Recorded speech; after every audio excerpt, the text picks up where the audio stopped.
શહેરના ward number 5 વિસ્તારમાં પાલિકાની દબાણ શાખાની ટીમ આજ રોજ ત્રાટકી હતી।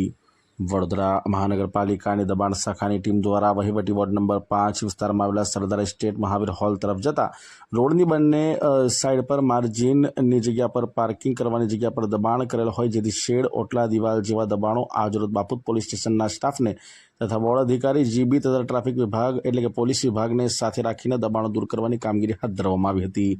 વહીવટી વોર્ડ નંબર 5 માં સમાવિષ્ટ વિસ્તાર સરદાર એસ્ટેટથી મહાવીર હોલ તરફ જતા રોડની બંને સાઈડ માર્જિનની જગ્યાની અંદર કરેલ શેડ, ઓટલા, દિવાલ તેને હાલ દૂર કરવાની કાર્યવાહી ચાલુ છે। ટીડીઓ ડિપાર્ટમેન્ટનો સ્ટાફ, ટ્રાફિક પોલીસ, બાપત પોલીસ સ્ટેશનનો સ્ટાફ, વોર્ડ અને દબાણ શાખાની ટીમ સંયુક્ત રીતે અને જીઈબીની પણ ટીમ સાથે રાખી માર્જિનની જગ્યાની અંદર, પાર્કિંગની જગ્યાની અંદર કરેલ દબાણ દૂર કરવાની કાર્યવાહી ચાલે। આશરે 15-17 જેટલા શેડ દૂર કર્યા છે અને આગળ ડ્રાઈવ કન્ટિન્યુ છે।